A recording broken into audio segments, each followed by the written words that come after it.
안녕하세요. 빛담교회 박진원 목사입니다. 오늘은 중세의 그림들에 대하여 말씀을 전하려고 합니다. 중세 예술의 특징은 수많은 장식의 소품들이 유명합니다. 오늘은 성경에 장식된 그림들에 대하여 이야기하려고 합니다. 중세에는 아직 인쇄술이 발달하지 않아 사람의 손으로 직접 성경을 베끼는 방법으로 성경책이 제작되었습니다. 이 성경 필경사들은 성직자들이었습니다. 그리고 성경의 그림을 그리는 필사하들도 성직자였습니다.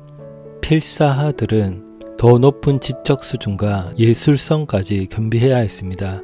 그래서 소수의 필사하들은 수도원을 옮겨 다니며 그림을 그렸습니다.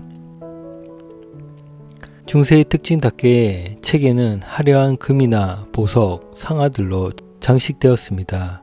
고가의 물건이 성경책이었습니다. 중세의 심상 가운데 도피와 꿈에 관한 열망이 있었습니다. 강한 종교적 열망으로 인해서 현실을 부정하는 것으로 자신의 실제 삶은 내세에 있다는 신앙에 그 뿌리를 두고 있습니다. 현실은 가상적이며 기만적이고 환상이라고 생각했습니다. 이와 반대로 실제 세상은 내세, 꿈, 이상에 있다고 보았습니다. 그래서 현실을 도피하여 숨었고 진실을 찾아가는 인생 여정이 주요한 관심사였습니다. 중세 사람들은 현실을 도피하는 열망들로 인해 다양한 도피 수단들이 발달하게 됩니다.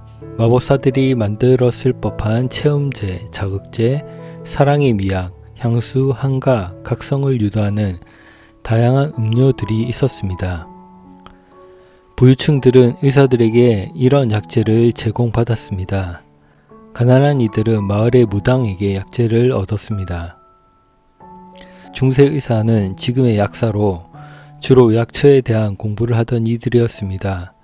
마을의 무당은 마녀들로 민간에 사용된 민간 약초를 제조하던 이들이었습니다.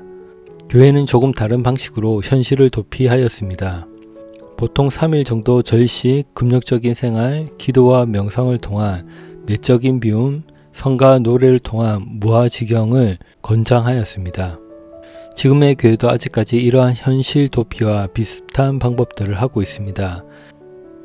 중세 교회는 잠을 자지 않은 상태로 3, 4일을 금식하고 고음의 노래를 통한 무아지경의 방식을 현대의 급진적인 은사주의자 사이에서도 이러한 방법들을 흔하게 발견할 수 있습니다. 이러한 중세의 현실 도피 방식들을 보통 영성이라는 알 수 없는 단어로 포장하게 됩니다. 이렇게 중세는 꿈의 세상이었습니다. 교회에서도 미래에 대한 예언의 꿈, 천사들의 음성을 전하는 꿈, 악마들의 유혹의 꿈, 현실을 인정하지 않은 이들의 꿈은 곧 실제였습니다. 그리고 이러한 것들이 그림과 조각에 그대로 반영되어 표현되었습니다.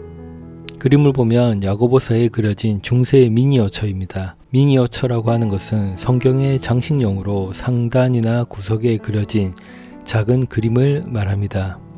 지금에 사용하는 미니어처도 여기서 나왔다고 할 수 있습니다. 이 그림은 알파벳 A를 장식한 미니어처입니다. 이 장식에서 새들과 알 수 없는 짐승에 대한 표현은 중세인들의 상상력을 발견할 수 있는 좋은 예라고 할 수 있습니다. 중세의 환상적이고 현실 도피적인 사고방식은 인간의 상상력을 극대로 확장시켜 아주 기괴한 그림들을 그려냈습니다. 용과 날개를 달고 있는 호랑이, 그리고 새끼를 돌보는 짐승들, 동물을 출산하는 식물들, 다양한 상상력의 세계를 보여줍니다. 특히 동물학, 식물학에 지대한 관심을 가지고 자연과학이란 학문을 했으나 대부분 자연을 관찰하지 않고 상상력으로 자연을 그렸습니다. 왜냐하면 눈에 보이는 자연은 실제가 아니었기 때문입니다.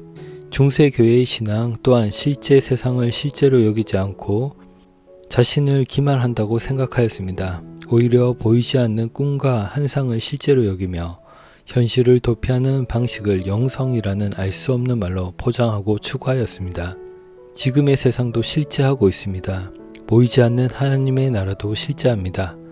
교회는 현실을 초월하여 세속에 물들지 않고 세상으로부터 부름을 받았지만 거룩함을 지킴으로 의를 행하며 살아갑니다.